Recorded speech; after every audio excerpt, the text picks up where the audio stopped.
Assalamu alaikum wa rahmatullahi wa barakatuh, and welcome to Salam Media. I just want to say Ramadan Mubarak, Ramadan Kareem to each and every one of you. It's been quite a while from myself, Shakeel Garda, on Salam Media. I don't think I've spoken to you in the whole of 2021, actually. It's been a rough time balancing studies and navigating what it is to be in a world that's a bit blended now. A little bit of lockdown, a little bit of relocating ourselves amongst our communities and our people. So the show for this month is going to focus on heritage, and that's likely going to continue throughout the month of Ramadan and afterwards as well. Something that I basically eat, sleep, and breathe, and I think it affects all of us. So we are here today as inheritors of those who have been here before us, and we thought that throughout the month of Ramadan and afterwards, we'll be exploring how we are inheritors of a very rich heritage, irrespective of your background, your wherever you come from. We all have a story to tell, and that story affects us right now in the present. So it's really a pleasure for us to speak this afternoon to Zaheerah, April of Fitness Wellness with Zaheerah, and this is because, funny enough, food is something very important to us. And in the month of Ramadan, we abstain from eating for 12 hours, well, between sunrise and sunset, depending on your country. For us, it looks like about 12 hours. Um, and for people like Zaheerah, she's been figuring out how to navigate tradition, heritage, food, and being healthy. And as we know, many of the traditional foods are not that good for us. So she's been rethinking how to prescribe better eating plans for people and how to prepare meals in a better way for people to be healthy in the future. So great, we have this rich past of healthy eating, this rich past of of tasty foods from all of our cuisines in South Africa, the various cuisines that the Muslim community enjoys here, and yet it's not good for our health. So people like Zaheerah has been looking at how to make it better for us. And I'd like to welcome Zaheerah April into our online studio this morning. Zaheerah April of Wellness with Zaheerah. Assalamu alaikum wa rahmatullahi wa barakatuh. And Mubarak Ramadan to you. I'm really happy to have you this afternoon. And yeah, so without any further ado, please let's welcome Zaheerah. Walaikum assalam wa rahmatullahi wa barakatuh. Hope you are, Shakeel. Just to correct you, it's Zaheerah Pochi. Oh, okay. Maaf about that. I'm not sure where No that came in. problem. Yes, so Good evening. welcome to Salam Media this morning, and I must just mention the power of human capital, social capital in our community, because it's through a cousin of mine that I'm speaking to you, somebody who's actually benefited. She said she hasn't touched the savory for 3 days, and in Afrikaans we say "Wat gaan die mense sê?" What are people gonna think? I don't know what her mother or grandmother would have said if they knew that she doesn't want to eat savories in Ramadan, but she's moving on and she's moving towards a future of being a healthier Muslim, a healthier person. And it's thanks to people like yourself guiding that part of the Ummah that wants to be healthier. So tell us a bit about how you have been navigating the Indian cuisine in particular, all foods that we all eat as Muslim people in South Africa in Ramadan, and how you've been prescribing a healthier way of doing that. And maybe even how conflicted you are about deserting what was so nice, so lekker, so amazing, for something that is better for your body in the long term, and how people have been latching on to your new eating plan.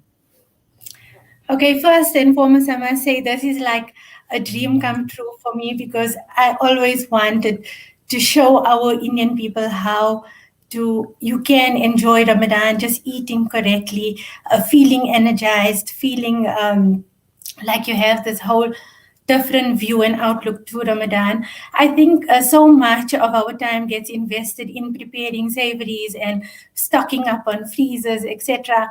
When at the end of the day, Ramadan is all just so simple. We just need to eat correctly using the right tools. So what I'm doing is showing ladies how we can still keep heritage using things which are just better for us and assisting our health. So a simple thing like breaking rosa with a bowl of halim is heritage, but at the same time, it's assisting your health and preventing you from leading to other health conditions. So I think a lot of our people are struggling with health conditions nowadays, and that's just because of our wrong eating habits. So what Yeah, I'm I think doing that's true. Yes, please now, continue. Yes. yeah, so a lot of when I work with my clients, I see that a lot of our youth as well are unfortunately suffering with conditions such as insulin resistance, and that at the age as young of 9 or 10. So now we're trying to change and reverse this cycle, giving our people good food still to eat. So we're not having boiled veggies and fish. We're having tasty Indian food, just prepared in the right manner, and at the same time, benefiting your health. So I'm sure that this has been quite a paradigm shift for many people because as Muslims we especially like in South Africa, I'm not sure about other countries, but we don't have a very healthy eating habit. I mean, everything's about taste and flavor and how it looks and stuff like that, but not always how you're gonna look or how your body's gonna look after all of that. And as we spoke off air, our community are synonymous with certain health defects, a high blood pressure, diabetes, cholesterol. And I don't know how many of us want to be those people in 10, 15, 20 years. And you spoke about how making eating a better thing for your children, for your next generation. How have people been responding, especially this Ramadan? Because we've been deprived of socializing a lot last year. So all we're looking forward to now is actually having iftar with our friends or buka with our friends and family, and that includes eating all the things that we're familiar with. Like for example, I put away about five pumpkin fritters last night. I mean, pumpkin's a very healthy vegetable, but when you add all the other stuff and the coconut and the sugar and the cinnamon and make it taste nice, it's not healthy for you anymore. So, how do we navigate these things without compromising on what has come to be our culture here in South Africa, whether we're Indian or Malay or even of local persuasion or European background, whatever the case may be? How do we protect that heritage that is so special, but also look at health in a different lens? And you spoke about preparing food in a different way. So how do you do that while keeping on ticking all the boxes, if I can put Okay, it that way? so I like the point where you say, what do you do when people when you want to be with family, because last Ramadan we were all locked in, and now you want to go to functions or you want to have iftar with family. So I think that was one of the biggest concerns with my ladies prior to Ramadan. Ladies were stressing, oh, what would I do? We have iftar daily by my in-laws, and we're a group of 16 to 20. How do I go with my healthy platter, and everybody else is having savories? So my advice is simple: let's be the change, right? If you're taking a healthy platter, so what I advise for iftar would be, maybe let's go with the fruit platters. Let's do you know, I don't know if you've heard of dakka, but a lot of our people like having dakka powder with yogurt. We can do a nice platter with yogurt, dakka powder, veggie sticks. And when we do things like this, take it in bulk. So make a big platter, carry it with you to whoever's home you invited, and be the change in that environment. So, yes, initially people are going to look at you and like, oh my word, you're not having a savory for iftar. Are you sure? Don't you want to join in? And you're like, no, why don't you join in with me? Try this. Feel how good it is to eat correctly.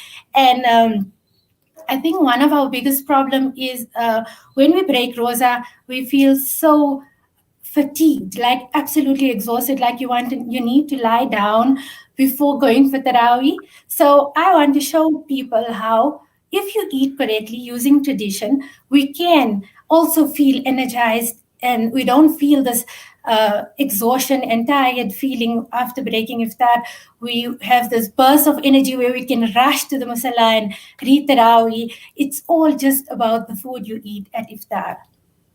So what I'm hearing is that we are what we eat, and ultimately, if Ramadan's about getting taqwa through fasting, then what we eat is very important because it's all about having energy, spiritual energy and physical energy to do the things we have to do in the month of Ramadan. But I'm gonna touch on that point right after the break because I think it's really important to discuss how we achieve the objectives of the month, and how possibly all these eating habits that we've had for all these years have really gone against the grain of what we're supposed to be doing in the month of Ramadan, instead of just doing everything in the name of fun and pleasure. So we will be back after the break. Please stay tuned for Zaheerah as we look at being well and keeping well in the month of Ramadan. Stay tuned. This Ramadan, can we still feel the heartbreak, the grief, the pain? Islamic Relief needs you to keep feeling, because the believers are like one body. When any part aches, the whole body aches. Feel their pain. From just 450 Rand, you can ease their pain this Ramadan. Donate now to Islamic Relief. Visit www.islamic-relief.org.za.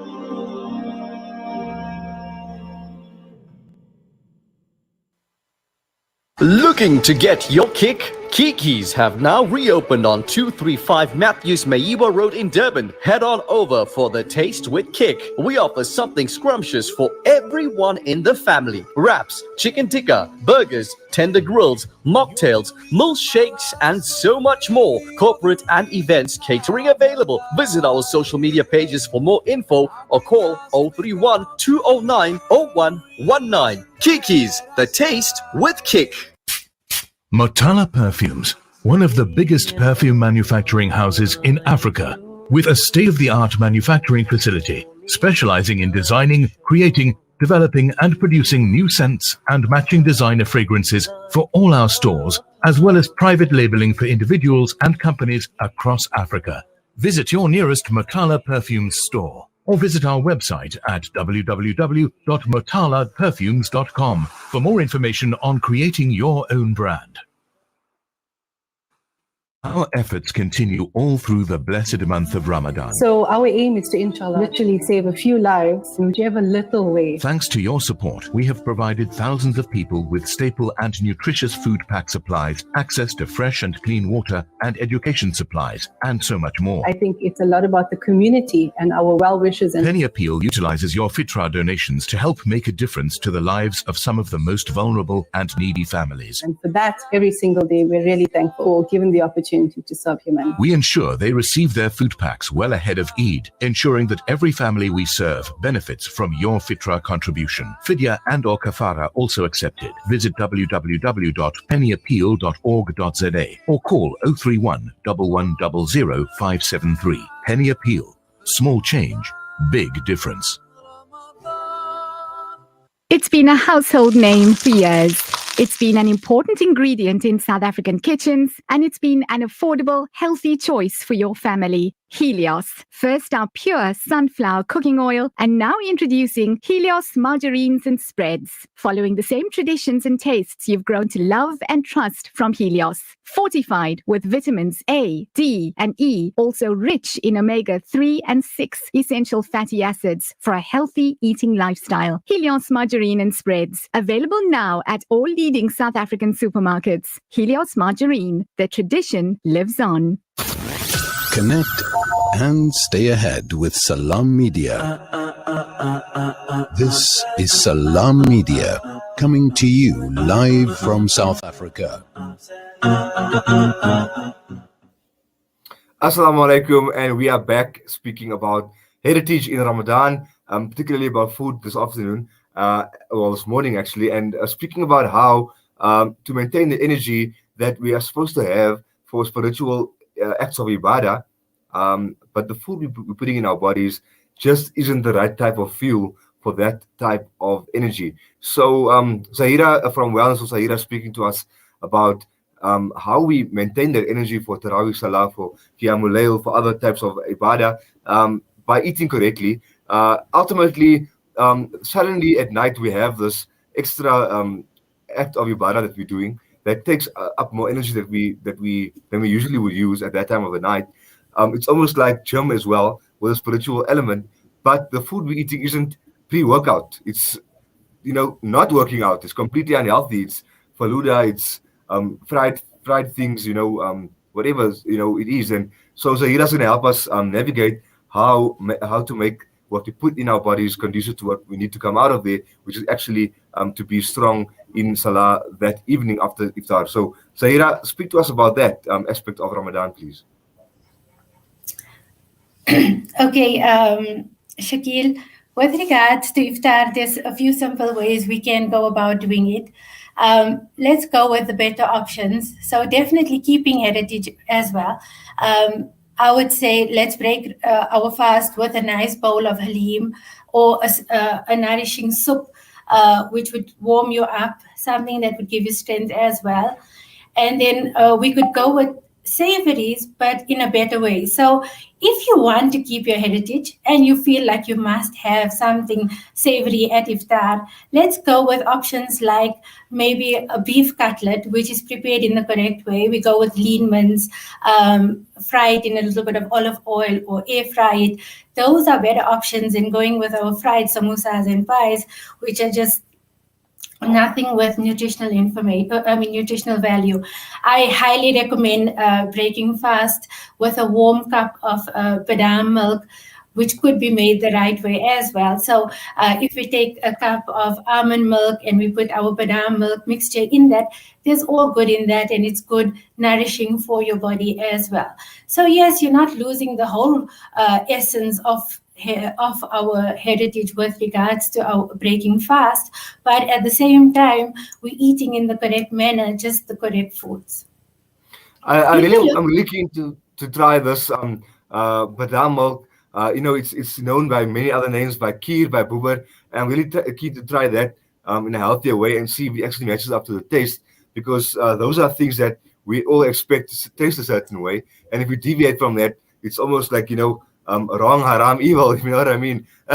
So I'm really keen to try that for me, from my perspective, but I'm sure the listeners have their own favorites and their own things that need to be a certain way. Soup for me is like hug in a mug in a way. It's not called that by coincidence, because it really is something comforting for all of us, especially after a day of fasting.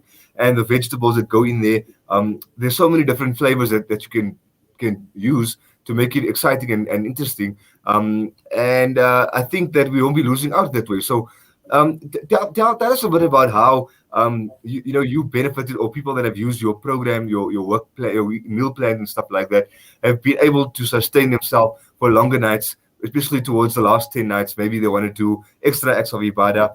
They're staying up till later in the night. Energy enhancing foods that are not necessarily supplements and not necessarily unhealthy. Okay, so that's a good point, Shakeel. For me, I stress on a good wholesome meal. So yes, you break your fast with these small things like badam milk or halim or soup, but then it's salah, and after salah, I want a good meal, something good, yummy. So it doesn't have to be boring things. We can go with fun, happy meals that comfort our souls. Let's put, for example, let's say a bauji bowl or something with rice that's wholesome and filling. If we go with lovely peppered steak and cream spinach with fluffy mashed potatoes, those type of meals which are filling, it satisfies you, it gives you energy and strength to continue. Another thing that's important to remember is Ramadan, the whole day we're fasting. So our night is basically our day.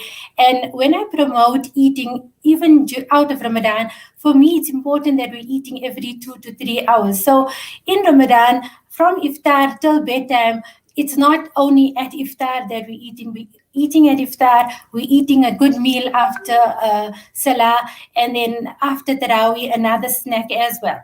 So when we go to after tarawih, I'm not completely depriving you of your finni and your desserts. We can go with healthier options, like maybe custard zero with sugar-free jelly, or if we have Woolworths has lovely carb clever ice creams, which you could use with chocolate sauces that are made in the correct manner. So using almond milk and sugar-free hot chocolate. There's always exciting ways to use healthy food and make your meals fun and enjoyable at the same time. Yeah, I think Ramadan's, some people would ask us, why are we speaking about this in Ramadan? It's not important. Let's focus only on the, tilawat, those things that we are doing, which we anyway is going to be doing. But I think this is quite important, because if Ramadan can be a starting point of change for any of us, for the year to come, then why not prioritize our bodies as well in that change? And if it means changing the ingredients we're putting in our meals, then it might have a ripple effect on the way we conduct our lives outside of Ramadan as well. But in terms of later on, it's now late at night. Like you said, we don't only eat at iftar time; we eat later too. What are some of the things that are not necessarily prepared meals? So only fruit, or only something that already is in its complete form. What are some of those things that we can actually eat, like dates and all those other type of things that are good for us? And that'll be my second last question before I get to the final question for us this morning. Okay, so foods that don't need preparation would be definitely fruit. Like I told you, it's good to go with a nice platter. So if you have your fruit cut up, you do things like grapes, figs, apples, whatever it might be. Even a small snack like an apple sliced up with sugar-free peanut butter and carb-flavor granola, always something yummy and like refreshing, and it's something that you feel good when you're having. With regards to yogurt, we use the double cream yogurt. People might ask, how do you use double cream yogurt if you're on a healthy eating plan? The reason why we go with double cream yogurt is with regards to eating and nourishing your body. We need good full cream products which are wholesome for our bodies and at the same time are lower in carbohydrate value. So when we go back to talking about health conditions, doctors nowadays highly recommend a low carb, low sugar eating program. And so that's what we're trying to maintain while eating correctly, is going low carb, low sugar, so that we assist those people with diabetes and heart disease and all the other health conditions that they have, that people are struggling with at the moment. So if we use the double cream yogurt, we put the dakka powder, we have nice yogurt sticks, we can even have fruit cut up with it. Those are good, easy things to have on hand and that don't really need meal prep. Another good option would be things like crackers, provitas, cracker breads, going with reduced calorie cheeses and nice sliced up gherkins or cucumbers on the side. So things that are nourishing and easy and simple to prepare at the same time. Okay, so I'm looking forward to trying all these things. I know there are people that have already done all this and are sort of just used to it. And from my perspective, I've always been a big indulger, and right now it's all about being holistic as a person during Ramadan, spiritually and physically. So I really appreciate that advice. But there's one thing I wanted to ask you. We've been criticized as a community because we stock up our freezers, we stock up our fridges. We are very excessive in this month of Ramadan. We're supposed to be traveling light as Muslims, but we actually increase our load, both physically in terms of what goes into our kitchens, but also we increase our load in terms of our bodies as well. And it's not always in the spirit of being minimalistic as a Muslim. How do you feel like that we can actually reduce how excessive we are culturally, because that's not what Islam says we should be, and actually come to a realization of what maybe this month is really all about? I think that's very important. We need to stress the importance of fasting. Why are we fasting? Like, sit down and ask that question. Why are we fasting? We're fasting to feel what poor people feel. That's the whole reason of a fast. And unfortunately, because of heritage, we've lost that focus. Our focus now is all on filling up the freezers and spending money. I think months in advance, ladies are going all out to fill up those freezers. So we've lost the essence, and that's where we need to go back. We need to go back to what is the purpose of Ramadan. Also, remember, I always tell my ladies, your body has been given to you as an amanat. It's a trust by Allah. And if you make this intention, so for me, I firmly believe in intention. If your intention is correct, Allah opens up every way for you to move forward. So make the intention, oh Allah, I am doing this for your pleasure, taking care of my body and nourishing it with the correct foods. So please make this journey easy for me. And I promise you, when doing that, so many avenues open up, and you somehow get the strength and willpower to overcome and to resist those things that we were used to having, or those foods that we were brought up thinking were correct.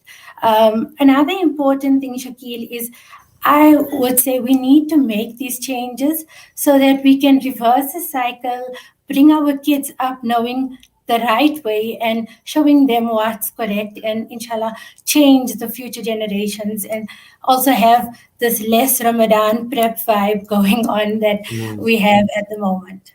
Inshallah. So I just wanted to say, to add to what you said, somebody corrected us recently and said that ultimately the Quran does say we fast to gain taqwa and consciousness, and one of the byproducts is that we also happen to feel how those less fortunate people feel. Inshallah, the goal should be that we actually don't have people who are so poverty stricken. If we redistribute the wealth of our ummah, of our world, our globe, then hopefully Muslims can be at the forefront of that redistribution, and not so obsessed with capital accumulation as we've been as a people, especially here locally. So yeah, but I agree with you. I think that your children and our children in next generation shouldn't have to have the baggage of having to follow things that don't make sense just because it tastes good, or because it's what those people were doing before. If it's not sustainable and it takes you to the hospital ward with a whole lot of things that are complicated and scary for you later on in your life, and all in the name of good food and lekker times, as people say. But Zaheerah, I really appreciate your time this morning with us. We're going to be moving on, ironically speaking, about samosas, because according to Twitter yesterday, everybody was speaking about all the different flavors that we put in our samosas. Obviously not a very healthy thing that we eat, but nonetheless something very part of the whole South African culture right now, for the past however many years. And World of Samosas will be joining us. But I really appreciate this focus, because the next 4 weeks we'll be speaking about heritage and going into that mindset with what is good for our bodies, what is good for our minds, what's good for our souls is so important. So that is really, really, we're really grateful to have had you starting off the series with us this morning in the month of Ramadan. Jazakallah for having me on your show. And I would like to say, let's all try and make this Ramadan the starting point to a healthier, better lifestyle moving forward. Even small changes. I'm not asking you to stop all your savories immediately, but let's start with small changes. Increase your water intake. Start off small, and inshallah, every Ramadan, make it one step closer to a healthier, better Ramadan, inshallah. Inshallah, really appreciate it. On board, and inshallah remember us in your du'as. Will do, and keep us in yours as well. Inshallah, in the next segment after the break, we speak to World of Samosas in Oriental Plaza about how samosas has become a must, a fard on our iftar tables for many South African people across the cultural spectrum, and how the flavors that go in there are changing as rapidly as the way we communicate is. So stay tuned for that after the break.